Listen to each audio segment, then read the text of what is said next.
오늘 말씀 함께 좀 나누도록 하겠습니다. 오늘 제목은 사탄의 업신여김을 무력화시키는 영적 도약이라는 제목으로 말씀을 나누고자 합니다. 정말 놀라운 하나님의 섭리가 우리 교회 가운데 있다는 것들을 확증하게 돼요. 그것은 바로 우리 또 교회에서 계속 외부에서 오셔서 말씀을 전해주시는 그 강사 목사님들의 그 메시지가 사실은 여러분 다 공동체에 관한 것 아니겠습니까? 교회에 관한 것들인데 굉장히 사실 깊이가 있는 것이고 소화하는 것이 쉽지 않은, 그냥 귀로 듣고 좋은 정도의 차원이 아니라 그것을 오늘 우리 가운데 소화하기가 쉽지 않은 것이죠. 그리고 또 담임 목사님을 통해서도 100, 500이라고 아주 구체적이고 실제적인 또 열방으로 실제적인 교회를 세우고 선교사들을 파송하는 엄청난 비전의 메시지들이 선포되고 있습니다. 이 말은 무엇이냐면 오늘 저와 여러분 하나님께서 이 조이풀 교회 가운데 원하시는 것은 성숙함이라는 거예요. 우리의 신앙이 성숙해져야 된다는 것들을 의미합니다. 여러분 오늘 디모데전서 4장 12절을 보면요, 바울이 자신이 제자로 키우고 있는 그 디모데를 향한 권면의 말씀이 나와요. 이렇게 얘기하죠. 누구든지 내 연소함을 업신여기지 못하게 하라. 너의 젊음, 나이가 어린 차세대 리더예요, 디모데가. 그래서 그 나이가 그 디모데가 그 교회에서 영적인 리더로, 목회자로 사역을 하는데 걸림돌이 되지 않도록, 너의 나이가 리더십의 문제가 되지 않도록 하라고 권면하는 말씀이 나옵니다. 저는 오늘 이 말씀을 보면서 영적 세계도 마찬가지라는 생각을 해봐요. 우리 신앙의 영적 상태에 대한 연소함이 있습니다. 오늘 여기 정말 어린 아이들이 계속 나와서 찬양하고 무릎 꿇고 기도하면서 부르짖는 것들을 보면요, 여러분 제 마음이 굉장한 도전을 받습니다. 하나님의 시각에서는 어쩌면 우리가 볼 때는 아무것도 모르게 생겨있는 이 어린 아이들이 영적인 세계에서는 가장 큰 자일 수 있는 것이죠. 육체적인 나이로는 우리보다 연소하지만 영적인 세계에서 하나님의 관점에서 그 연소함의 기준은 다르다는 거예요. 그래서 오늘 이 말씀을 영적인 차원으로 좀 바꿔보고 싶어요. 너의 연소함을 업신여기지 못하게 하라. 너의 영적인 상태의 그 수준을 업신여기지 못하게 하라. 그럼 영적인 세계에서 여러분 우리의 연소함을 업신여길 존재가 누구겠습니까? 바로 사탄입니다. 사탄이 우리 영적인 수준들을 업신여기는 존재죠. 특히 사탄의 업신여김은 엄청난 참소함으로 실제적으로 우리 가운데 다가와요. 그리고 그 사탄의 우리를 업신여기는 것, 우리를 참소하는 것의 궁극적인 목적은 어디에가 있냐면 결국 우리가 진짜 갈망하는 것, 우리가 원하는 것들, 그 갈망을 끊어버리는 것에 있다고 봐요. 이 갈망은 마음과 생각의 영역입니다. 이 마음과 생각 안에 사탄이 우리를 참소함으로 인해서 우리 안에 좌절감을 만들어내요. 우리 안에 자기연민이라는 악한 감정들을 만들어내요. 그리고 절망과 기대 없는 그 밧줄로 우리를 결박시켜버립니다. 그래서 진짜 우리의 소망 되시고 우리의 갈망의 그 본질 되시는 예수께 나아가는 것들을 묶어버리는 것이죠. 여러분 혹시 코끼리 체인 신드롬이란 말을 들어보셨습니까? 코끼리 체인 신드롬, 그 우리말로 하면 뭐라 그럴까요? 코끼리 사슬 증후군이라는 말이 있어요. 제가 소품을 하나 준비해 왔습니다.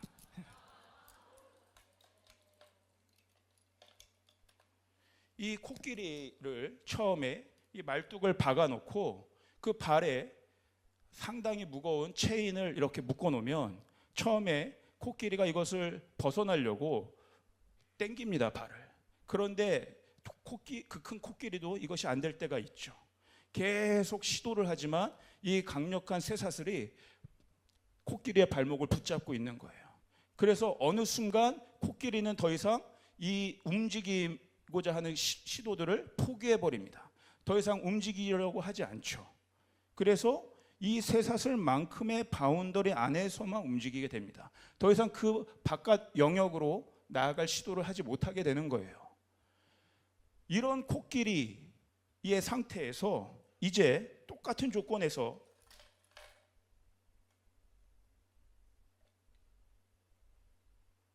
코끼리의 발을 붙잡고 있는 강력한 쇠사슬 대신에 코끼리에게는 너무나 약해 보이는 그냥 이런 줄 하나, 이런 걸로 바꿔서 묶어놨다고 생각해 봅시다. 어떤 일이 벌어진지 아십니까? 코끼리가 한 발만 뛰면 이 줄은 금방 끊어질 것인데 움직이지 않습니다. 아니, 움직이지 못합니다. 여전히 자기가 쇠사슬에 묶여 있다고 생각해서 움직이려고 하는 것들을 포기해버리고 마는 거죠. 바로 이 상태가 저는 영적인 세계에서 사단이 우리를 업신여기는 상태라고 보는 거예요. 하하, 이 사람, 이 성도는 요 정도 끈만 묶어놔도 움직일 생각을 못하네. 요 정도 레벨이구만. 요 정도 레벨. 처음에 쇠사슬 정도로 생각했는데 요거 쇠사슬을 한번 해보고 요걸로 딱 해버리니까 요것도 감당을 못하네. 요 바운더리 안에서 묶여버려 있는 거예요. 이게 영적인 세계에서 사단이 우리를 참소하고 조롱하는 상태라는 것들을 제가 느꼈어요. 비참합니다. 코끼리 힘이 여러분 얼마나 강력해요. 사실은 충분히 조금만 움직이면 이것을 뽑아버리고도 남을 텐데 여기에서 벗어나지 못하는 거예요. 이 우리를 붙잡고 있는 이 말뚝, 이 줄, 여러분 이것을 다양하게 적용해 볼 수 있겠죠. 우리가 여전히 여러분 이 세상에서 치열하게 삶을 살고 있습니다. 역시 제가 보니까 가장 우리를 이 시대에도 강력하게 붙잡고 있는 끈은 결국 만몬의 영인 것 같아요. 결국 사단이 우리를 재정으로 한번 끈을 묶어버리면 여기 안에서 우리가 자유롭지 못하는 것들을 너무나 많이 봅니다.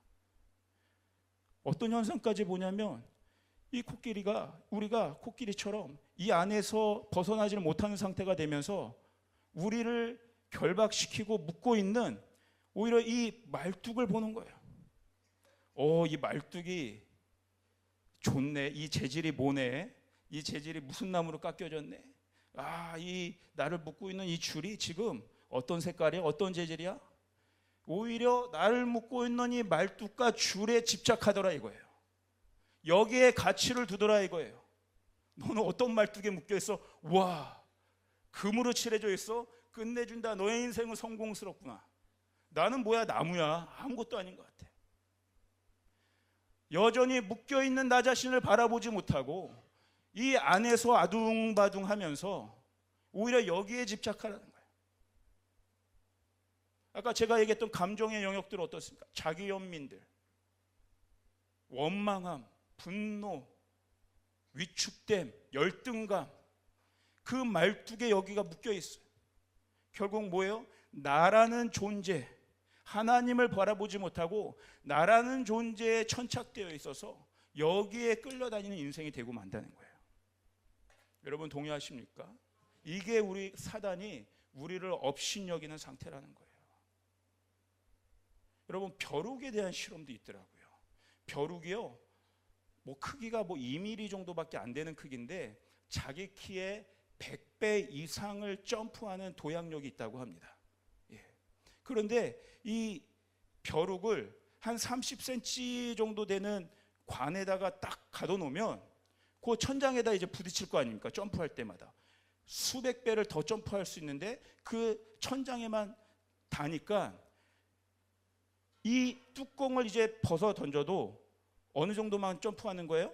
요 정도만 점프해요. 30cm만. 누가 비유를 하더라고요. 벼룩이 그 100배 이상의 점프 도약을 할 수 있는 것을 사람으로 비유하자면 사람이 80m 빌딩으로 높이로 도약할 수 있는 높이라고.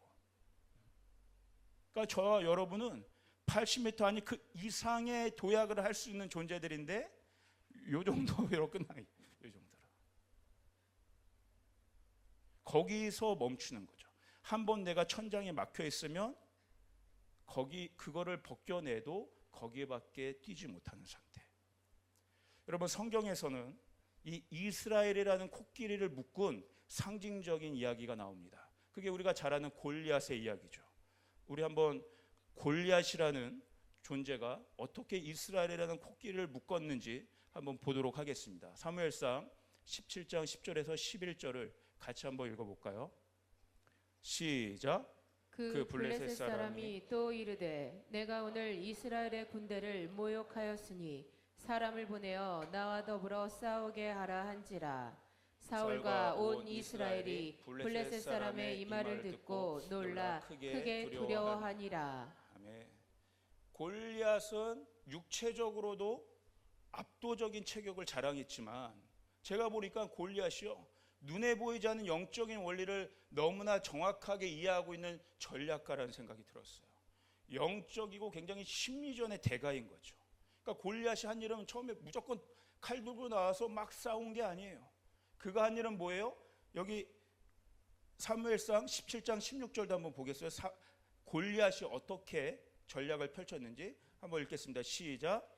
그 블레셋 사람이 40일을 조석으로 나와서 몸을 나타내었더라. 아멘. 골리앗이요, 이스라엘 진영을 앞에 두고 몸을 나타낸 거예요. 그 어마어마한 골격에 그 거인 같은 골리앗이 자신의 몸을 나타내 보임으로써 눈에 보이는 이스라엘의 눈을 현혹시켜버린 거예요. 눈에 보이는 것에 반응하게 만든 거예요. 그리고 아까 조금 전에 우리가 읽었던 것처럼 계속해서 이스라엘 백성을 향해 모욕적인 말들을 퍼부은 거예요. 얼마 동안? 40일을 아침과 저녁으로. 여러분, 40일이라는 시간은 성경에서 완전수의 하나입니다. 꽉 채워진 숫자죠. 그러니까 어느 때까지 한 거예요? 이스라엘이 자신의 체격과 자신의 음성을 통해서 두려움에 떨 때까지. 여러분, 이 참소함이 축적이 되면요, 두려움이 돼버립니다. 얼어붙어 버려요. 사단은요, 정말 철저해요. 사단은 우리 한 사람을 잡아먹기 위해서, 우리 한 사람을 무너뜨리기 위해서, 이 교회를, 가정을 넘어뜨리기 위해서 허투루 하지 않습니다. 골리앗처럼 꽉 채워요. 사탄도 인내심을 가져요. 골리앗도 자기 성격대로 했으면 그냥 자기가 갖고 있는 무기로 휘둘러서 끝내버렸을 텐데 40일을 아침과 저녁의 루틴을 세워서 계속해서 모욕적인 이야기를 하는 거예요. 그래서 이스라엘 백성의 몸과 마음과 생각이 완전히 얼어붙도록, 한 발자국도 나아가지 못하도록, 아까 이제 말로만 해도, 칼이 아니라 말로만 해도 움직이지 못하는 상태가 되도록 골리앗이 그렇게 공격했다는 거예요. 사랑하는 우리 조이풀 성도 여러분, 사단은 지금도 저와 여러분들을 무너뜨리기 위해서 여러분의 개인과 여러분의 가정과 여러분의 일터와 또 심지어 이 교회까지 항상 우는 사자와 같이 우리를 삼키려고 노략질한다는 것들을 여러분 기억하시길 바랍니다. 여러분, 지면 안 됩니다. 물러나면 안 됩니다. 사단이 하는 모든 모욕적인 말들은 다 거짓이에요. 목사님께 들었잖아요. 진리가 아닌 것들이라고. 우리가 거기에 속으면 안 됩니다. 오늘 이 골리앗과 같은 사단의 어마어마한 그 업신여김, 그 어마어마한 참소함들을 어떻게 이길 수 있는지를 잘 보여주는 성경에 또한 이야기가 있습니다. 우리 마가복음 10장 46절에서 52절을 한번 같이 또 한번 이 이야기를 한번 보도록 하겠습니다. 우리 한번 좀 같이 읽어볼까요? 시작. 그들이 여리고에 이르렀더니 예수께서 제자들과 허다한 무리와 함께 여리고에서 나가실 때 디메오의 아들인 맹인 거지 바디메오가 길가에 앉았다가 나사렛 예수시란 말을 듣고 소리질러 이르되 다윗의 자손 예수여 나를 불쌍히 여기소서 하거늘 많은 사람이 꾸짖어 잠잠하라 하되 그가 더욱 크게 소리질러 이르되 다윗의 자손이여 나를 불쌍히 여기소서 하는지라. 예수께서 머물러 서서 그를 부르라 하시니 그들이 그 맹인을 부르며 이르되 안심하고 일어나라 그가 너를 부르신다 하매 맹인이 겉옷을 내버리고 뛰어 일어나 예수께 나아오거늘 예수께서 말씀하여 이르시되 내게 무엇을 하여 주기를 원하느냐. 맹인이 이르되 선생님이여 보기를 원하나이다. 예수께서 이르시되 가라 내 믿음이 너를 구원하였느니라 하시니 그가 곧 보게 되어 예수를 길에서 따르니라. 아멘. 오늘 바디메오라고 하는 인물이 나옵니다. 바디메오를 성경은 어떻게 설명하고 있냐면 46절에 맹인이고 거지고 디메오의 아들이라고 나와요. 그래서 이 바자는 아들이란 뜻입니다. 그건 뭐예요? 이 사람의 성경이 소개하는 정체성은 온전한 몸이 아닌 것이죠. 장애를 입고 있어요. 그리고 가장 비천한 사회적 지위예요. 거지예요, 거지. 소유가 아무것도 없습니다. 그리고 무명이에요. 이름을 소개하고 있잖아요. 저 사람은 그냥 디메오의 아들이라는 거예요. 무명이에요. 가장 비천한 무명자의 한 인물을 소개하고 있어요. 그래서 이런 사람에게 어떠한 메시지가 들려집니까? 48절에 잠잠하라. 너는 좀 조용해라. 꾸짖는 소리를 들어요. 이런 사람들. 잠잠해라. 너는 아무것도 아닌 존재야. 너는 자격이 없는 존재야. 너는 실패자야. 너는 루저야. 너는 이 세상에 성공할 만한 가치가 없는 존재야. 너는 그냥 잠잠해라. 그냥 저 구석에서 그냥 없는 듯 지내라. 이게 이런 사람들에게 들려지는 메시지. 세상의 음성이에요. 여러분, 오늘 우리 가운데도 이 세상의 메시지들, 사단의 참소함이 계속 이어져요. 계속 그런 참소함과 우리를 업신여기는 메시지들을 우리가 듣게 돼요. 하나님을 향한 우리의 갈망을 묶어버리는 상태. 그 메시지가 너무나 강력하게 여러분이 교회 문만 밖에 나가면 여러분 또 듣지 않습니까? 그러나 여러분, 다시 한번 여러분에게 권면합니다. 세상의 메시지와 사단의 모든 참소함들을 뚫고 나와야 합니다. 앞으로 나가야 돼요. 어떻게든지 예수님과 연결되어야 돼요. 이따가도 얘기하겠지만 예수님이 우리를 만나 주시는 것은 전적인 하나님의 은혜이지만 우리의 목도 있어요. 세상이 뭐라고 할지라도 우리가 그 주님을 갈망하기 시작했다면 길을 쓰고라도 침노하는 자가 되어서 주님과 만나야 된다는 거예요. 주님과 연결되어야 된다는 거예요. 너는 잠잠해라. 너 같은 사람은 주님이 만나 주시지 않아. 다른 사람에겐 놀라운 기적들도 일어나고 다른 사람들에겐 놀라운 간증들도 일어나지만 너에게는 그런 일이 일어나지 않을 거야. 정말 그렇네? 나에게는 그 흔한 간증 하나가 없네? 나에게는 그 흔한 기적 하나가 안 일어나는 것 같네? 우리 스몰 사람들이 늘 하나님이 내게 말씀하셨어. 하나님이 이런 일을 내게 행하셨어. 그런 이야기를 나는 조금 더 할 수가 없네? 나는 자격이 없는 건가? 하나님이 나를 버리셨나? 이 음성은 나는 도대체 어떻게 들어야 되는 거지? 내가 뭘 잘못했기 때문에 그런 것인가? 내가 교회를 나와야 될 이유가 무엇이지? 사람들이 나에게 권위도 주지 않는 것 같고 내 이야기를 들으려고 하지도 않는 것 같고 교회에 나와서 은혜는 있는 것 같지만 늘 외롭고 고독하고 누구 하나 나를 존중해 주는 사람 한 명 없는 것 같고. 그래도 여러분, 포기하면 안 됩니다. 뚫고 나와야 돼요. 오늘 바디메오는 그 세상의 참소함의 소리를 뚫고 나왔어요. 잠잠하라는 소리 앞에 그러나 예수여 나를 불쌍히 여겨주시옵소서. 다윗의 아들 예수여 나를 불쌍히 여겨주시옵소서.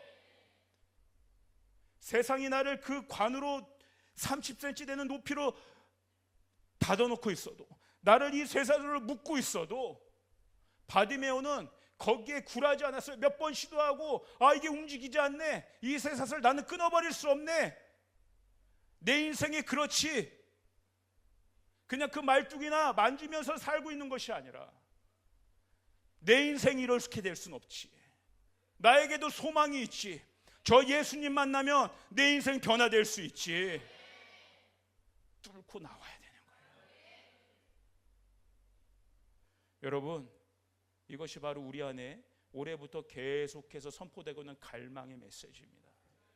여러분, 1월 달부터 이 갈망의 메시지가 선포되었잖아요. 갈망은 이벤트가 아닙니다, 여러분.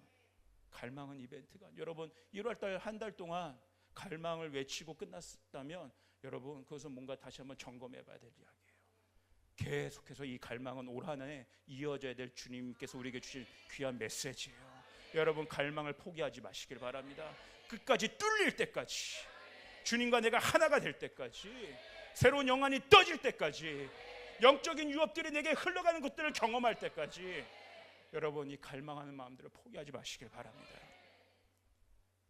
이 갈망은 결국 목마름이에요. 갈망은 절박함입니다. 절박하면요, 입을 열어서 부르짖게 만들어요. 남들 눈치 볼 게 뭐 있어요? 내가 이걸 가장 원하는데, 다윗의 자손 예수여, 나를 불쌍히 여겨서 다른 사람들 다 나를 좌절시키고 나를 내 입을 막는다 할지라도 그 누구도 내 입을 막을 자가 없다.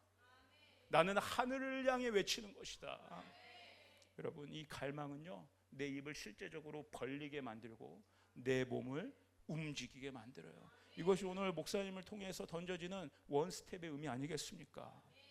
하나님은요, 여러분 잘 기억하세요. 고상한 자의 하나님이 아닙니다. 절박한 자의 하나님이에요. 하나님은 죄인을 부르러 오셨지 의인을 부르러 오시지 않았다고 얘기하셨어요. 절박한 자의 하나님, 절박함으로 반응하는 자에게 하나님도 반응하세요. 고상한 자에게 반응하시는 것이 아닙니다. 절박한 자에게. 이게 영적인 원리예요. 여러분, 신앙이 고상한 게 아니라고 우리가 많이 이 메시지를 듣지 않았습니까? 오늘 예수님이 누구를 마음 깊이 만나 주셨어요. 그 많은 무리들 중에서도 절박함으로 주님 앞에 나오니 바디메오, 맹인이고 거지고 이름도 없는, 이름 하나 붙여주지 않는 그 사람을 주님이 만나 주셨다는 것을 여러분 기억하시길 바라요. 결국 신앙은 무엇이에요? 예수님을 만나는 것 아니겠습니까?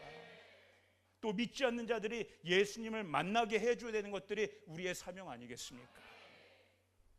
꼭 기억하시며 좋을 말씀을 소개해 드립니다. 갈라디아서 5장 5절의 말씀이에요. 여러분, 이 말씀은 짧습니다. 꼭 여러분이 한번 외우셨으면 좋겠어요. 우리 한번 같이 읽어보겠습니다. 시작. 우리가 성령으로 믿음을 따라 의의 소망을 기다리노니. 아멘. 어마어마한 믿음의 영적 원리가 이 짧은 갈라디아서 5장 5절의 말씀에 함축되어 있어요. 이 말을 들으면 이게 알듯하면서 좀 잘 몰라요. 그렇죠? 성령으로 믿음을 따른다, 이게 뭐냐? 성령으로 믿음을 따른다도 조금 애매하죠. 그리고 의의 소망이라는 게 뭐냐? 여러분, 먼저 제가 좀 설명을 드리면, 제가 좀 의역을 한 말씀을 한번 좀 보여주시겠어요? 자, 이거를 한번 같이 읽어보도록 하겠습니다. 시작. 우리가 믿음으로 활성화되는 성령을 따라 온전함에 이르는 소망을 기다립니다. 이건 제가 조금 의역을 한 것이에요. 이게 뭐예요? 성령으로 믿음을 따른다는 것은 믿음으로 성령이 활성화된다는 거예요. 우리 안에 왜 믿음이 필요하냐? 여러분, 결국 기독교 신앙의 핵심은 믿음인데, 왜 믿음이 필요하냐? 믿음이 왜 중요하냐? 믿음이 생겨날 때 이것이 우리 인간의 믿음이 아니에요. 우리의 힘으로 뭔가 하나님의 일들을 이루는 게 아니에요. 믿음은 하나의 통로입니다. 어떤 통로? 성령이 일하시게 하는 통로가 되는 거예요. 믿음이라는 것들을 통해서 성령이 우리 가운데 충만하게 부어진다는 거예요. 오늘 우리가 믿음을 가질 때, 예수에 대한 확신을 가질 때 우리 안에 같이 부어지는 영은 하나님의 영, 성령이에요. 이 성령이 오늘 우리 가운데 믿음을 통해서 부어지면서 어떤 갈망을 갖게 하시냐면 의의 소망을 갖게 하신다는 거예요. 이 의로운 게 뭐예요? 하나님은 의로우시다 할 때 하나님은 완전하시다는 거예요. 하나님 부족함이 없으시다는 거예요. 우리가 믿음으로 의롭게 되었다, 구원을 받았다, 온전한 상태가 되었다는 것을 의미하지 않습니까? 하나님의 형상이 되었다는 게 온전하게 의로운 존재가 되었다는 거예요. 망가지고 왜곡되고 엉망진창인 이 죄의 세상이 하나님의 의로우심이 입혀질 때 완전히 회복되게 된다는 거예요. 오늘 우리 가운데 성령이 임하시면 어떤 것들이 갈망되어지게 되냐면, 망가졌던 내가 의로워지기를 갈망하는 마음들이 내 안에 부어지게 된다는 거예요. 주님, 나를 불쌍히 여겨주셔서 그동안 보지 못했던 영적인 세계들을 보고 싶습니다. 그동안 하지 못했던 말들, 영의 말씀들을, 하나님의 말씀을 이야기하는 자가 되고 싶습니다. 그동안 엉뚱한 소리, 세상의 메시지에 내가 현혹되었다면 이제 하늘의 소리를 듣는 자들이 되고 싶습니다. 그동안 내가 하는 일들이 그저 세상의 기준에 따라서, 그냥 돈 버는 거에 생존을 위해서 급급하게 살았다면 이제 하나님의 나라를 위해서 내 모든 공부하는 것과 내 모든 일하는 것과 돈 버는 것과 살아가는 모든 존재의 이유가 하나님을 위해서, 하나님의 영광을 위해서, 하나님의 사명을 위해서 내가 온전하게 쓰임받고 싶습니다. 믿음으로 성령이 우리 가운데 활성화될 때 이 갈망이 우리 가운데 부어진다는 거예요. 이게 의의 소망입니다. 여러분, 로마서에서 성령을 바울 사도가 어떻게 표현하고 있습니까? 성령이 우리 가운데 충만하게 임하실 때 말할 수 없는 탄식으로 이 세상 모든 신음 가운데, 고통 가운데 피조물들이 그렇게 침체되어 있는데, 하나님의 아들들이 나타나기를 이 피조물들이 고대하고 있는데, 성령이 우리 가운데서 그 하나님의 아들들이 함께 나타나서 하나님의 새로운 창조가 일어나기를, 하나님의 의로워지는 정의와 공의가 하수같이 이루는 하나님 나라가 이 땅 가운데 다시 세워지는 그 부흥의 파도가 다시 일어나는 그 의로운 소망을 우리 성령께서 탄식하며 함께 기도하고 있다는 거예요. 성령은 갈망하시는 영이에요. 소망하시는 영이에요. 그래서 여러분, 내 안에 성령이 충만하다, 뭘로 여러분 증거할 수 있겠어요? 내 안에 나는 성령으로 충만해, 뭘로 증거할 수 있겠어요? 여러 가지 이야기할 수 있지만 여러분 기억하시길 바랍니다. 내 안에 소망이 있는가? 하나님의 뜻에 대한 소망이 있는가? 하나님의 말씀에 대한 소망이 있는가? 하나님이 나와 내 가정과 일터와 우리 교회를 통해 하나님이 이 열방과 민족 가운데 이루고자 하시는 그 소망이 내게 있는가? 그것을 내가 바라고 있는가? 그것이 성령이 내게 오늘 임하고 있다는 하나의 큰 증거가 됩니다. 그러므로 여러분, 믿음으로 기도하는 게 중요한 거예요. 중언부언 기도하는 것이 아니라 믿음으로 기도하시길 바랍니다. 바디메오처럼 입을 벌려 기도하시길 바랍니다. 주여, 나를 불쌍히 여기시옵소서. 내가 보기 원합니다. 그때 성령이 오셔서 눈을 뜨게 해주시는 거예요.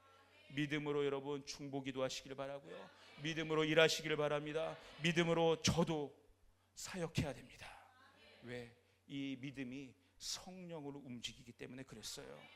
여러분, 하나님의 일하심을 진짜 원하십니까? 하나님 우리 가운데 역사하신 것들을 진짜 보기 원하십니까? 그렇다면 절박함으로 반응해야 되는 거예요. 하나님 외에 다른 옵션을 두면 안 되는 것이에요. 다른 옵션이 있으면 절박해지지 않더라고요. 조금 시도해 보다가 다른 계산을 하게 되더라고요. 다른 수를 쓰게 되더라고요. 아니면 하나님을 불신하든가, 아, 하나님 없네, 하나님 내 기도 안 들으시네, 그냥 이렇게 고만고만하게 여기서 살면 되는 거구나. 다른 옵션을 두면 안 됩니다. 절박한 자가 진짜 갈망할 수 있습니다. 이 말은 뭐냐면 우리의 마음과 생각 안에 하나님의 생각이 가득해야 된다는 거예요. 하나님을 향한 갈망의 생각들이 우리 가운데 충만해야 된다는 거예요. 여러분, 생각이 정말 중요해요. 생각이 얼마나 중요하냐면요, 노아 시대에 여러분, 하나님이 세상을 심판하기로 결정하시지 않으셨습니까? 하나님이 뭘 보고 이 세상을 심판하기로 결심을 하셨냐면, 사람의 마음으로 생각하는 것이 항상 악할 뿐임을 보시고, 뭘 보시고 심판을 결정하신 거예요? 사람의 생각을 보셨다는 거예요. 사람의 생각이 악하다는 것들을 보시고 심판하기로 결심했다는 거예요. 여러분, 예수님을 가장 잘 따랐던 수제자 베드로도 예수님이 엄청나게 꾸짖으신 사건이 있습니다. 왜냐하면 예수님이 십자가 죽음을 예고하셨을 때 베드로가 예수님을 뜯어 말렸잖아요. 그때 예수님이 베드로를 꾸짖으셨어요. 어떻게 해요? 너는 나를 넘어지게 하는 자로다. 네가 하나님의 일을 생각하지 않고 사람의 일을 생각하는도다. 사람의, 아까 노아 시대에 사람의 생각이 항상 악하다.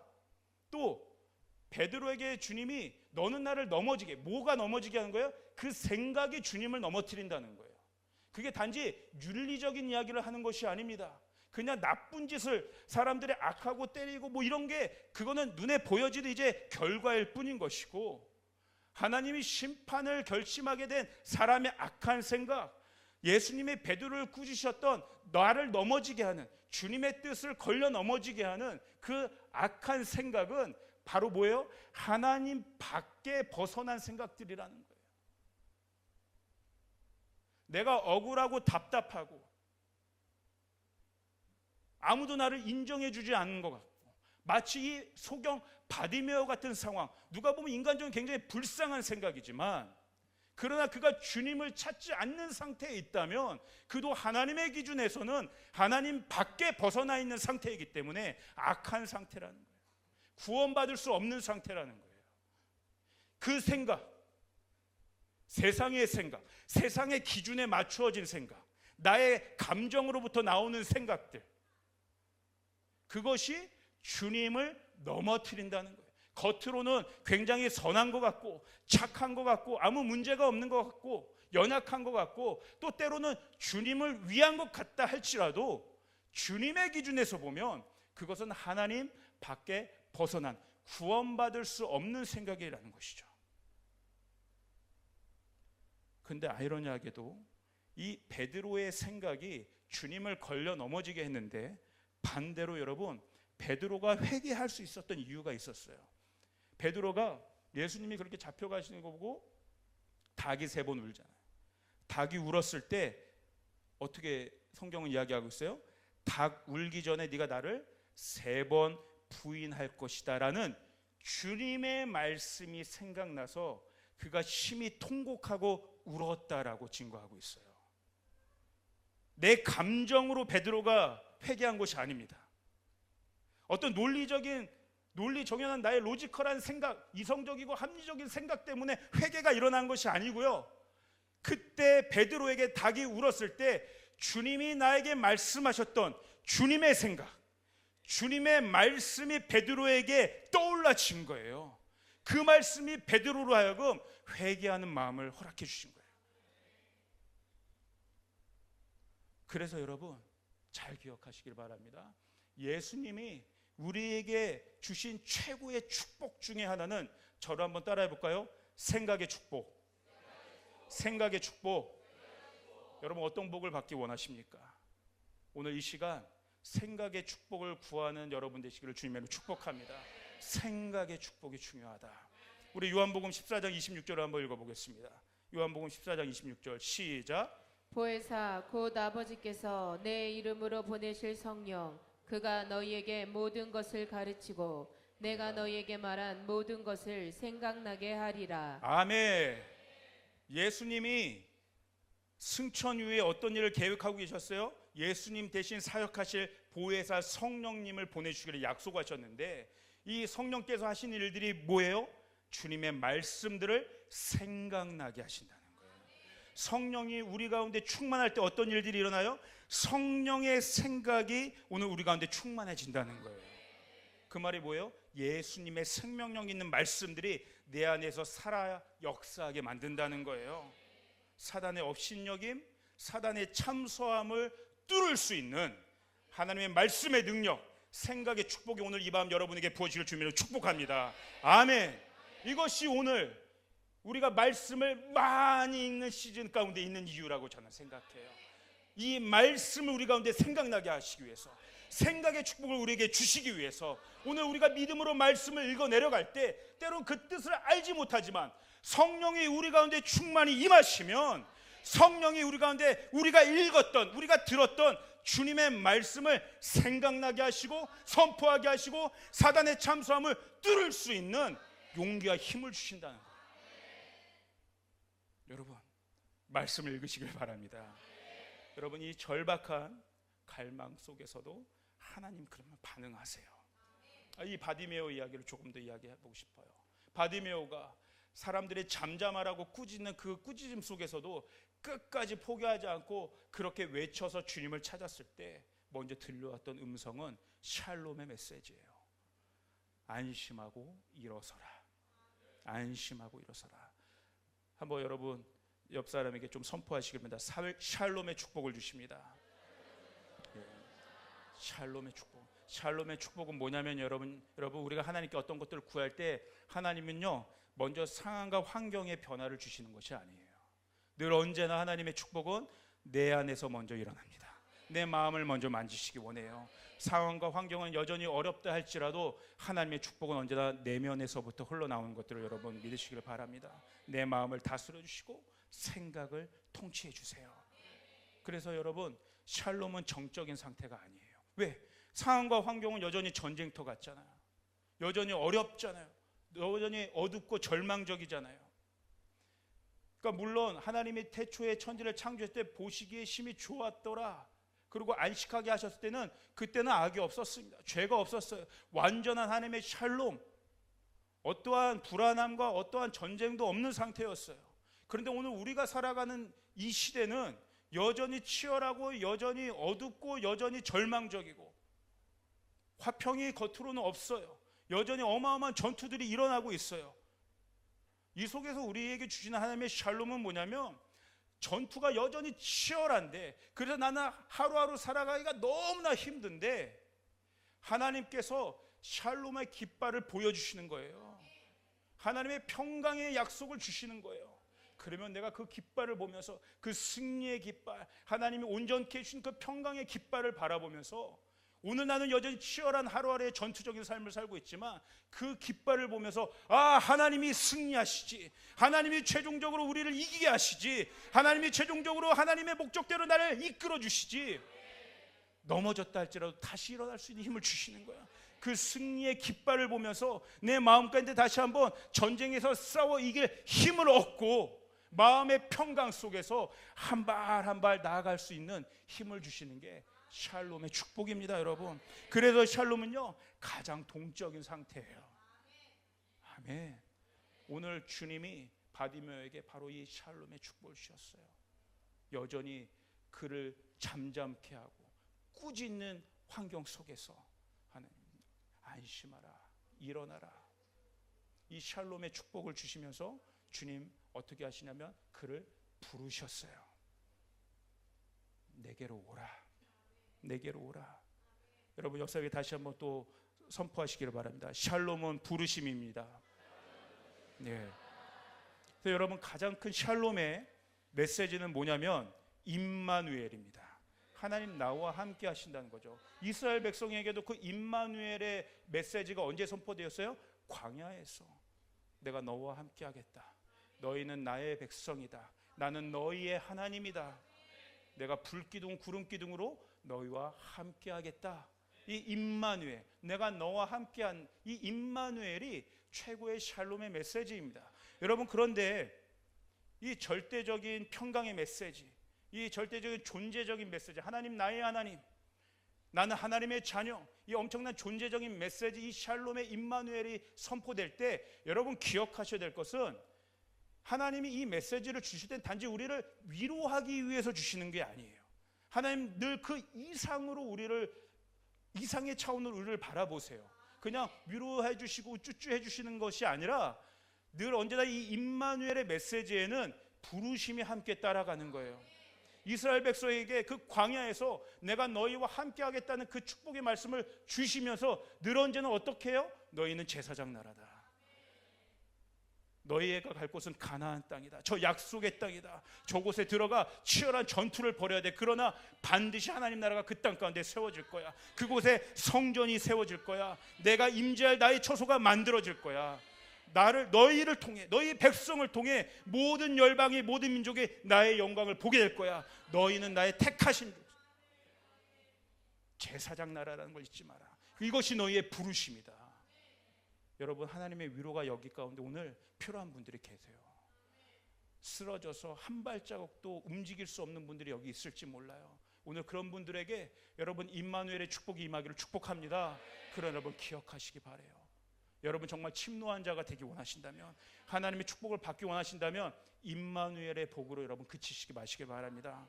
하나님 임마누엘의 축복을 여러분 회복시킴과 동시에 여러분을 부르세요.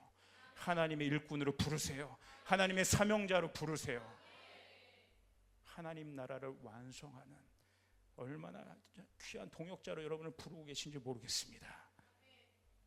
여러분, 임마누엘은 그래서 은혜죠. 일방적으로 하나님이 하늘로부터 주시는 은혜의 메시지예요. 그래서 기억하시기 바랍니다. 이 샬롬은 은혜의 메시지예요. 거저 주시는 거예요. 자격이 없는 나에게도 내가 너의 하나님 됨이라고 하는 것에 대한 얼마나 큰 선물인지 모르겠어요. 이 은혜를 우리가 다 받기 원합니다. 그런데 여러분, 부르심은요, 어떤 차원의 메시지냐면 은혜의 방식대로 살아가라고 하는 것의 메시지예요. 이 차이를 아시겠어요? 임마누엘은 일방적으로 내게 임하는 하나님의 선물입니다. 은혜의 메시지예요. 그런데 그 은혜가 임한 자에게 하나님이 그 다음 단계 바로 동시에 원하시는 것은 은혜의 방식대로 살아가라는 거예요. 우리 안에 사실 정직하게 생각해 보면 은혜는 원해요.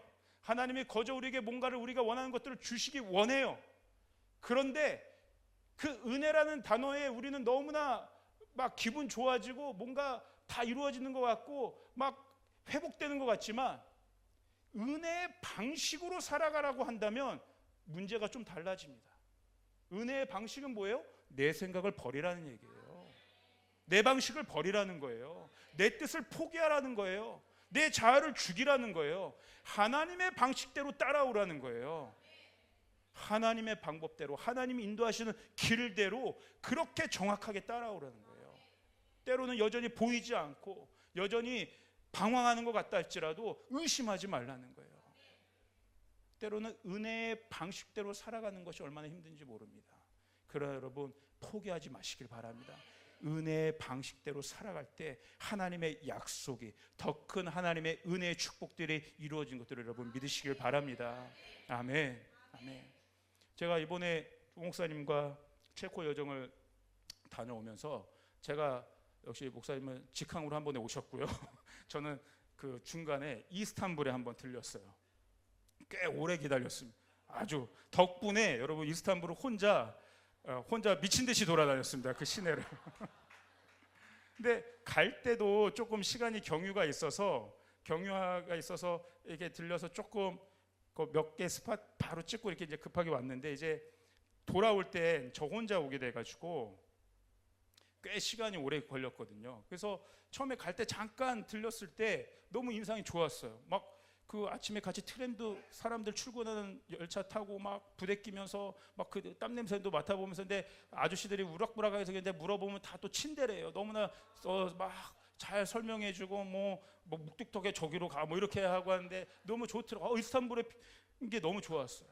근데 제가 혼자 돌아올 때 경험을 다시 하면서 조 목사님이 거기 제일 유명한 번화가를 한번 가라고 꼭 얘기를 하시더라고요. 그래가지고 거기를 갔는데, 되게 아침에 갔는데 제가 굉장히 영적으로 혼탁함을 많이 느꼈어요. 제 영이 많이 위축이 돼 있었어요. 거기다가 어떤 사람이 저를 막 해코지를 하는데 완전 크레이지한 사람이었어요, 사실은. 예.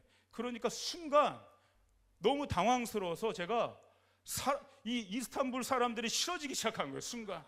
근데 이 도시도 싫어지기 시작하더라고요. 제 마음이 막 너무 반어가 되는 거예요. 내가 여기까지 왜 왔지, 혼자? 빨리 집에 가고 싶고, 이 아침에 여기까지 와서 지금 와이파이도 잘 안 터지는데 막 답답하고 막 갑갑하고, 빨리 그냥 다시 떠나고 싶은 생각밖에 안 들더라고요. 너무 힘들었어요. 그때 하나님께 제 마음과 생각을 지켜달라고는 보혈 기도를 계속 선포했습니다. 하나님, 마음과 생각을 지켜 보호하여 주셔서 내 마음과 생각을 보호하여 주셔서 위축되지 않게 하시고, 계속 보혈을 선포했더니 하나님이 정말 샬롬의 평강들을 주시더라고요. 마음과 생각들을 보호하여 주시고 다시 이렇게 힘을 주시더라고요. 그런데 거기서 끝나지 않더라 이거예요. 제가 그 다음부터 거기 다운타운을 다니면서 어떤 기도를 하나님이 하게 하셨냐면, 그 땅을 축복해라, 그 영혼들을 축복해라, 불쌍한 영혼들이다, 구원받아야 될 영혼들이다, 너를 해코지했던 그 사람도 축복해라. 그러면서 제가 졸지에 그 이스탄불 시내에 땅 밟기 기도를 하기 시작한 거예요, 혼자. 여러분, 제가요 그 몇 시간 동안 얼마를 걸었는지 아세요? 딱 찍어보니까 3만 보를 걸었어요. 그 오르막과 내리막을 3만 보를, 주님 이 땅을 축복하여 주시고, 이곳에 교회가 세워지게 하시고, 여기 우리 미션 베이스가 세워졌는데 이곳에 부흥이 있게 하여 주시고, 우리 선교사님들 하여 계시고, 이 불쌍한 영들, 저를 해코지했던 사람들 예수 믿게 하시고. 그때 깨달은 거예요. 하나님이 왜 나를 여기 경유하게 하셨지? 그냥 내 마음과 생각을 보호하게 하실 뿐만 아니라 이 땅을 축복하라고, 이 불쌍한 영혼들을 축복하라고, 이곳을 중보하라고 이곳에 나를 경유하게 하셨구나. 여러분 은혜 받기 원하십니까? 날마다 주님의 은혜를 구하시길 바랍니다. 그렇다면 동시에 주님의 부르심의 길대로 여러분 행하시길 바랍니다. 어디를 가나 무엇을 하나 주님의 부르심에 합당한 일들을 여러분 행하실 때 우리 인생이 귀하게 되는 것이에요.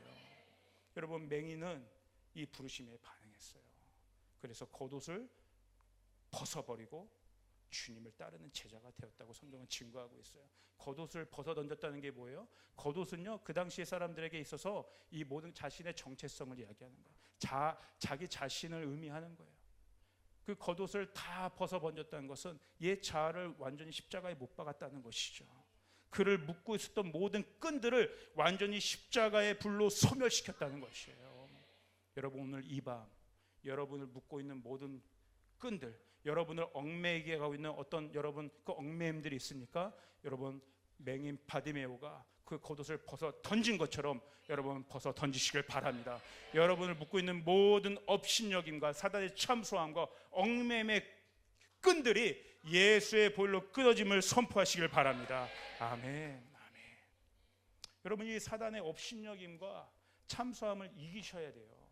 이기지 않으면 어떻게 되느냐고 성경이 증거하고 있냐면 베드로후서 2장 20절을 한번 보도록 하겠습니다. 베드로후서 2장 20절 한번 읽겠습니다. 시작. 만일 그들이 우리 주 대신 구주 예수 그리스도를 알므로 세상의 더러움을 피한 후에 다시 그 중에 얽매이고 지면 그 나중 형편이 처음보다 더 심하리니. 아멘.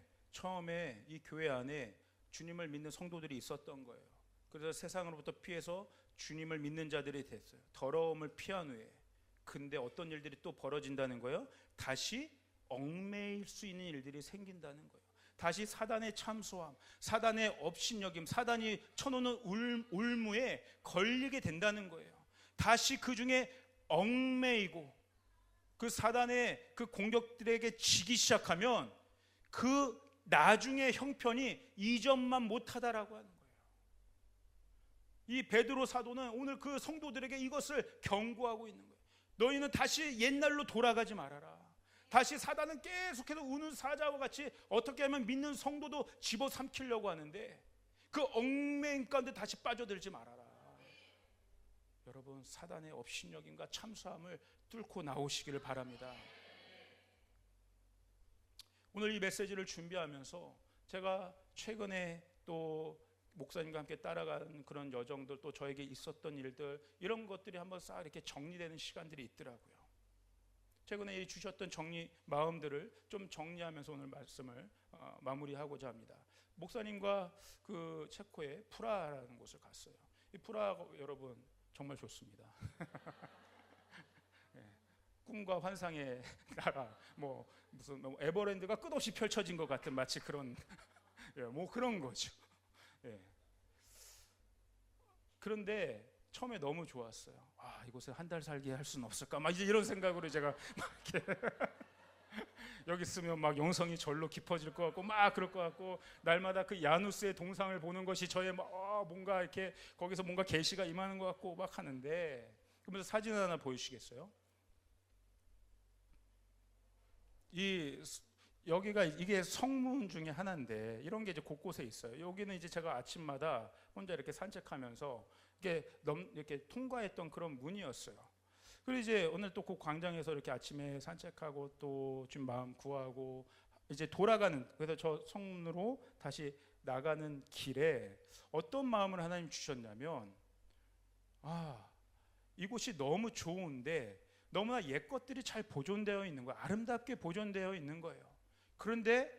그러나 결국 여기 있는 모든 것들은 과거의 것들인 거죠. 거기 이 체코는 그 종교개혁자가 일어난, 그래서 그 종교개혁의 부흥이 한번 일어났던 곳이었습니다. 그래서 굉장한 기독교적인 영적인 유업들이 있는 곳인데, 그러나 저기에 내가 그냥 갇혀서 머문다면 그것은 과거에 그냥 머물러 있는 것이죠. 과거에 묶여 있는 것이죠. 저 성문을 중심으로 해서 이쪽이 구시가지고 저 밖이 신시가지로 나눠집니다. 구역들이. 이곳이 너무 좋지만 어디까지나 이것은 과거의 유업이 있는 곳이다. 여기에만 묶여 있을 순 없다. 오늘 내가 있는 현장과 그 미래를 향해 나아가지 않으면 안 되겠다. 그러면서 저 성문을 딱 통과할 때 두 번째 사진, 저 차가 쑥 제 앞으로 이렇게 지나가는 걸 제가 찍은 겁니다. 제가 몇몇 우리 지체들에게도 이 마음을 나눴었는데 순간 어떤 영화가 딱 떠올랐냐면, 여러분 아마 요즘 청년들 잘 모르실 텐데 제 세대는 아실 거예요. 백 투 더 퓨처라는 영화 아시죠? 과거에서 미래로 퓨 하고 가는. 백 투 더 퓨처가 딱 생각나는 거예요. 마치 저 자동차가 과거에 있다가 미래 시대로 확 지나가는. 오늘 우리가 우리를 묶고 있는 끈 중에 하나는 뭘까? 과거에 묶여 있는 것들. 과거에 묶여 있는 것들. 여기서 벗어나야 된다. 우리를 묶고 있는 과거의 옛 쓴뿌리, 그것이 여러분마다 어떠한 것인지 모르겠지만 옛 경험, 심지어 좋은 것일 수도 있습니다. 그러나 그것이 여러분을 묶고 있어서 한 발자국도 나아가지 못하게 만든다면 아무리 아름답다 하더라도 여러분 그것은 과거일 뿐인 것이에요. 여러분 하나님이 주시는 그 의의 소망의 단계로 여러분 나아가시길 바랍니다. 근데 하나님이 주셨던 마음은 그냥 새로운 문으로 나가라는 것이 아니에요. 이곳 얼마나 그 믿음의 유업들이 있었던 곳이에요. 그 옛 우리 선조들 믿음의 유업을 가지고 새로운 문으로 나아가라는 마음을 주셨습니다. 한번 그러면서 이 말씀을 주셨어요. 히브리서 12장 1절에서 2절 말씀이에요. 우리가 잘 아는 말씀인데 여러분 한번 읽어보겠습니다. 시작. 이러므로 우리에게 구름같이 둘러싼 허다한 증인들이 있으니 모든 무거운 것과 얽매이기 쉬운 죄를 벗어버리고 인내로써 우리 앞에 당한 경주를 하며 믿음의 주요 또 온전하게 하시는 이 예수를 바라보자. 그는 그 앞에 있는 기쁨을 위하여 십자가를 참으사 부끄러움을 개의치 아니하시더니 하나님 보좌 우편에 앉으셨느니라. 아멘. 히브리서 기자 12장 1절에서 먼저 어떤 얘기를 해요? 우리 앞에 우리를 둘러싼 허다한 증인들이 있었다. 허다한 믿음의 아비 세대들이 있었다. 믿음의 선조들이 있었다. 그들의 영적 유업을 취하라고 얘기하십니다. 나 혼자 신앙생활하는 것이 아닙니다. 이미 나보다 앞서서 나보다 더 험난한 길들을 갔던 우리의 아비 세대들, 우리의 부모 세대들, 그 영적인 유업을 우리에게 흘려 보내주고 있는 그 믿음의 선조들이 이미 우리 앞에 있다는 거예요. 성경에 그것이 기록되어 있고 역사 속에 기록되어 있고 오늘 저와 여러분 앞에도 있습니다. 우리 청년들은 같이 예배드리는 여러분의 부모 세대가 바로 그러한 분들이신 거죠. 우리를 둘러싼 허다한 증인들이 있다. 그들이 우리에게 흘려보내주는 그 믿음의 유업을 취할 것을 하나님 말씀해 주셨어요. 그러면서 궁극적으로는 믿음의 주요 온전케 하시는 예수를 바라보라. 왜요? 여러분 예수님 어떤 분이세요? 알파와 오메가 되시는 분이에요. 처음과 나중 되세요. 무엇이에요? 미래를 보라는 거예요. 처음 되신 그 예수님의 십자가의 그 영광을 가지고 하나님이 완벽하게 이루실 하나님의 의로움의 완성을 소망하며 미래로 나아가라는 거예요. 과거에 묶여있지 말라는 거예요. 과거의 영광이 현재와 미래로 뻗어나가게 해야 된다는 거예요. 여러분 계속해서 여기에 묶여 계시면 안 됩니다. 뻗어나가셔야 돼요. 뚫고 나아가셔야 돼요. 이미 예수께서 이 승리를 선취하셨습니다. 주님이 보좌 앞에서 우리를 맞아주고 계세요. 아멘. 아멘. 우리의 구원의 시작이 되신 예수님을 우리가 이미 경험했다면 오메가 되시는 주님을 바라보시길 바랍니다. 지금은 오메가 되시는 주님을 바라봐야 될 때예요. 마지막에 마지막 때라고 이야기하고 있잖아요. 마지막에 마지막 때라는 것이 그냥 지식에 머물러 있는 것이 아니라 오늘 우리 가운데서 실제적으로 의의 소망이 되시는 그 오메가 되시는 마지막에 의의 완성이 되시는 주님을 바라봐야 될 때라는 거예요. 아멘. 아멘. 그러면서 하나님 다시 한번 주셨던 마음은 이 문을 통과하면서 이사야 60장 11절의 말씀이었어요. 한번 다시 한번 이것도 선포하시길 바랍니다. 시작. 내 성문이 항상 열려 주야로 닫히지 아니하리니 이는 사람들이 내게로 이방 나라들의 재물을 가져오며 그들의 왕들을 포로로 이끌어 옴이라. 아멘. 여러분 2024년도 여러분의 모든 문들이 활짝 열려질 것을 믿음으로 선포합니다. 새로운 시즌의 문들이 활짝 열렸습니다. 그리고 목사님 통해 선포되었죠. 올 한 해 열매 맺는 시즌이 될 것이다. 오늘 이사야서의 말씀처럼 너의 성문이 항상 열려 주야로 닫히지 아니하리니 이는 사람들이 너라는 문으로 이방 나라들의 재물을 가져올 것이며 그대의 왕들을 포로로 이끌어 올 것임이라. 실제적인 열매들이 여러분이라는 성문을 통하여 하나님이 맺혀주게 하신다는 거예요. 결실을 기대하시길 바랍니다. 열매를 기대하시길 바랍니다. 이 성문이 닫혀지지 않게 하시길 바랍니다. 뚫고 나오시길 바랍니다. 사단은 끊임없이 이 문을 다시 한번 닫으려고 하겠지만 여러분 믿음으로 선포하시길 바랍니다. 이미 문이 열렸다. 이미 문이 열렸다. 이 문을 닫을 자가 없다. 이 문을 닫을 자가 없다. 주님만이 열고 닫으실 수 있다. 주님이 여셨습니다. 주님이 닫기 전까지 모든 음부의 권세도 이 문을 닫을 자가 없습니다.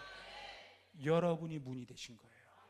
여러분이라는 문으로 하나님께서 세상의 이방 나라들의 왕들을 포로로 이끌게 하셔서 빼앗겼던 모든 것들을 되찾게 하실 것입니다.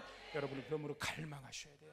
포기하지 말고 끝까지 여러분에게 약속했던 그 열매, 그 약속, 그것이 실제가 될 때까지 여러분 부르짖어 하나님을 찾으시길 바랍니다.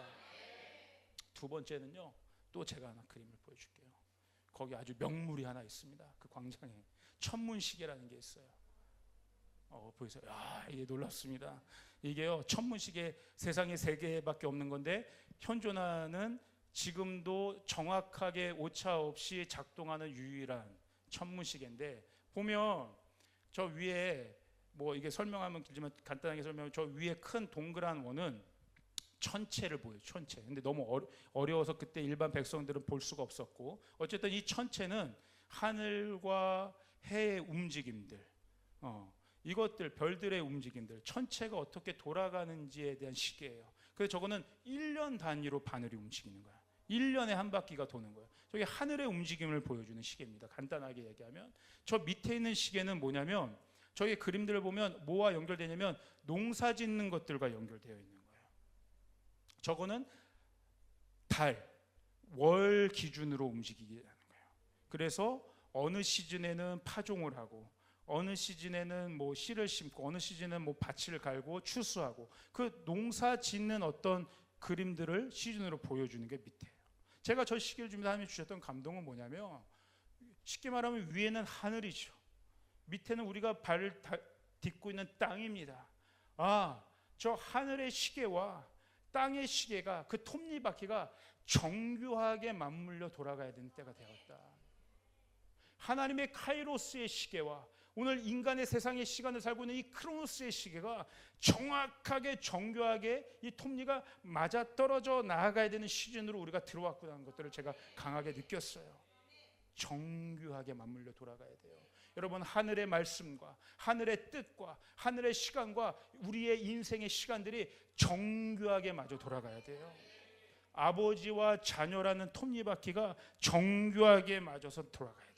남편과 아내라는 톱니바퀴가 정교하게 돌아가야 되는 거예요. 신랑과 신부가, 사역자와 성도들이, 스승과 제자가, 교회와 성령이 정교하게 돌아가야 돼요. 하늘과 땅이 정교하게 마저 돌아가야 된다는 거예요. 말씀과 기도의 톱니바퀴가 정교하게 돌아가야 되는 시즌인 거예요. 우리가 드리는 이 영적인 제사들, 이 예배들과 여러분의 실제적인 삶이 정교하게 돌아가야 되는 거예요. 하나님이 교회에 주신 100, 500의 비전들과 우리의 실제적인 인생이 정교하게 마저 돌아가야 된다는 거예요. 하나님의 경륜과 우리의 인생의 시간들이 정교하게 반응해야 된다는 감동을 주셨어요. 실제로 저희가 작년에 우리 체코팀이 그 킹덤컴 체코팀이 그 난민 사역을 위해서 우리 거기 계신 목사님과 교류를 했었는데, 오늘 저희가 그분을 만났어요. 그 우리 곽용환 목사를 만났는데 참 놀라운 일들이 있었어요. 사실은 어떤 의도를 가지고 만난 것이 아니었어요. 조지훈 목사님도 계속해서 하나님의 뜻을 끝까지 묻으셨어요. 왜 하나님이 체코로 오게 하셨고 왜 곽용환 목사님을 만나게 하셨는지. 끝까지 목사님도 하나님의 진짜 의중을 찾고 구하고 또 그렇게 기도를 하시더라고요. 그래서 되게 정직하게 얘기하셨어요. 아직 잘 모르겠다. 아직 잘 모르겠다. 어떤 뜻이 있을까? 근데 교제를 하면서 하나님이 놀랍게 조 목사님과 강 목사님의 톱니바퀴를 맺게 하시면서 정교하게 돌아게 한 것들을 제가 옆에서 목도하면서 와, 하나님 정확하시다. 목사님이 얘기하시더라고요. 아, 이 일을 위해서 여기 오게 하셨나 보다. 목사님과 이 대화를 나누게 하기 위해서, 이 하나님 나라의 엄청난 일들을 하게 하기 위해서 이 일들을 하게 하겠나 보다. 이 일들이 무엇인지 여러분 궁금하시죠? 조 목사님이 아마 푸시지 않을까 합니다. 네, 저는 티죠. 놀라운 일들이 벌어질 것입니다, 여러분. 아멘, 아멘. 정교하게 여러분이 어디를 가든지, 일을 하든지, 가정에서 무슨 일을 하든지, 누구를 만나든지 하나님이 여러분을 통해서 하늘의 시간과 여러분의 시간들을 정교하게 맞물리게 하실 거예요. 여러분 여기에만 묶여 있으면 안 되는 것이에요. 마지막입니다. 제가 이럴 때 저도 좀 이런저런 일들이 있었던 것 같아요. 저도 이렇게 신장 결석 수술을 한 거 처음 해봤는데 많이 아프더라고요, 여러분. 수술 후에 더 아팠어요, 사실은. 그래서 꼼짝달싹 없이 할 수 없을 정도로 이게 자리에 누워 있었는데 좀 이해는 안 되죠. 이 시간들이 또 저에게도 해석이 되지 않았습니다. 하나님 왜 이렇게 눕게 하죠? 수술하면 저는 당장 나와서 또 막 사역하고 할 수 있을 줄 알았는데 계속 눕게 하신 거예요, 일주일 내내. 왜 눕게 하셨는지가 해석이 잘 되지 않았어요. 왜 더 이렇게 아픈지 막. 근데 어느 날 꿈을 새벽녘에 꾼 것 같아요. 근데 그 꿈이 너무나 선명해서 제가 꿈꾸고 그냥 벌떡 일어났어요. 벌떡 일어나서 와, 이거는 기도할 수밖에 없겠다 하고 그냥 아픈 배를 움켜잡고 그날 낮에 무조건 나와서 성경 기도를 했던 것 같아요. 어떤 꿈이었냐면 어떤 청년이 저를 한 뮤지컬에 초대를 했어요. 한 공연에. 그래가지고 제가 너무 신나게 그 뮤지컬을 보러 그 공연장을 갔습니다. 근데 그 공연장 앞에 넓은 아주 조경이 잘 돼 있는 공원이 있더라고요. 제가 아주 여유 있게 찾아간 거예요. 그래서 그 공원에서 굉장히 여유로운 시간을 보냈습니다. 그리고 이제 저녁이 돼서 공연이 시작될 쯤 될 때 제가 이제 표를 끊기 위해서 그 티켓팅 하는데 제가 찾아갔어요, 이렇게. 그래서 자, 티켓을 사려고 딱 했는데 직원이 이야기하더라고요. 현장 예매는 안 됩니다. 온라인 결제를 하셔야 됩니다. 뭐라고요? 현장 예매가 안 되는데 온라인 결제를 해야 된다고요? 그래서 제 안에 엄청난 좋은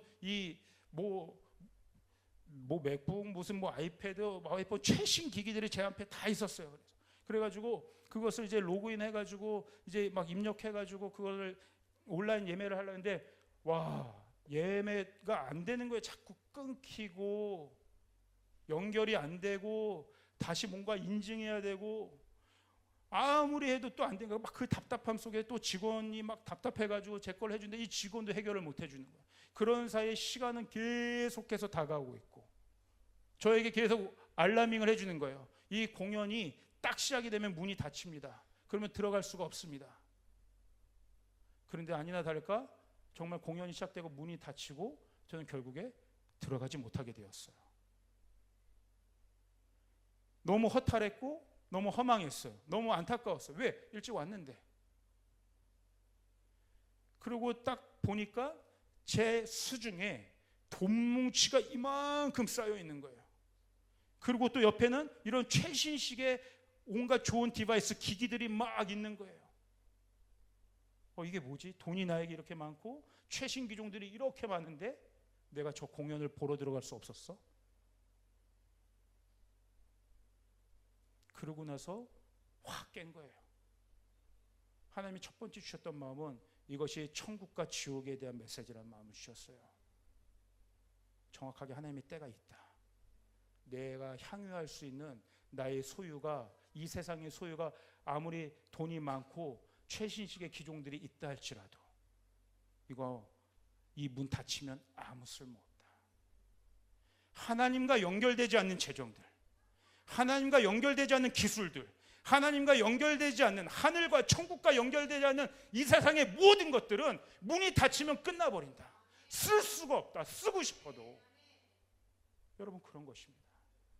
주님과 연결되지 않는 모든 것들은 지금 이것이 우리에겐 전부같이 생각되지만 아무 쓸모가 없게 되는 거예요.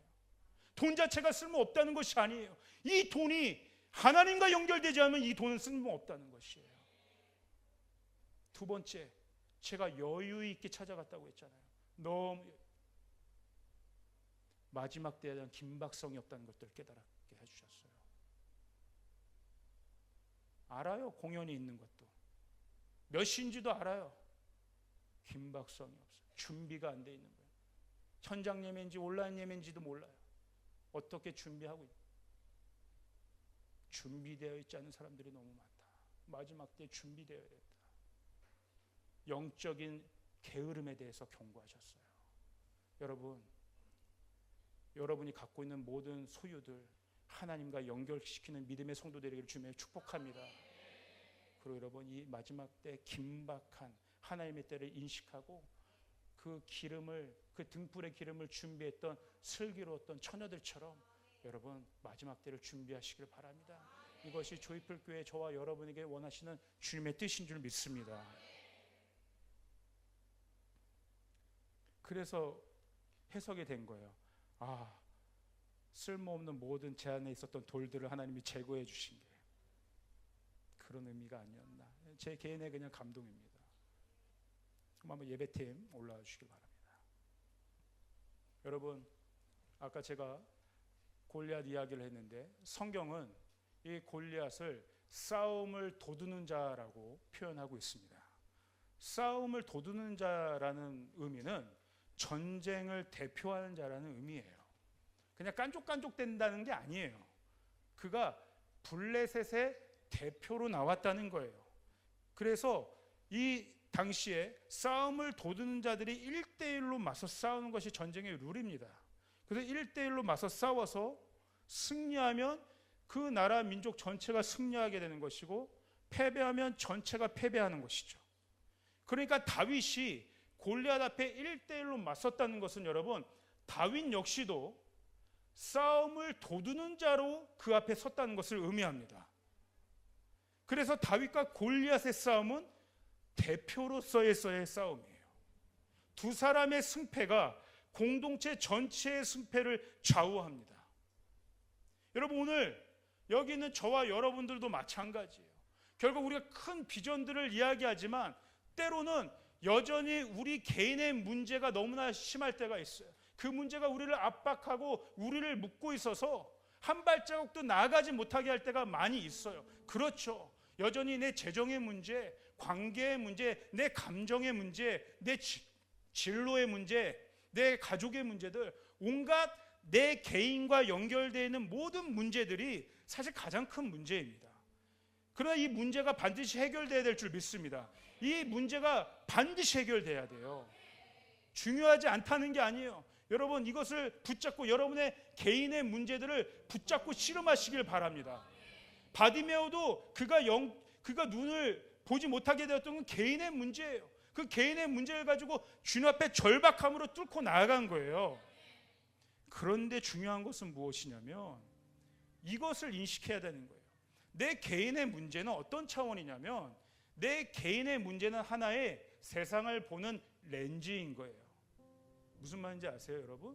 자, 오늘 내 가족의 영혼 구원을 놓고 내가 수십 년 평생을 눈물로 통곡하며 씨름하며 매달려왔던 사람이 있다고 봅시다. 내가 사랑하는 가족 한 사람의 구원을 위해서 그렇게 그 개인 문제로 씨름했던 사람이 있다고 생각해 봅시다.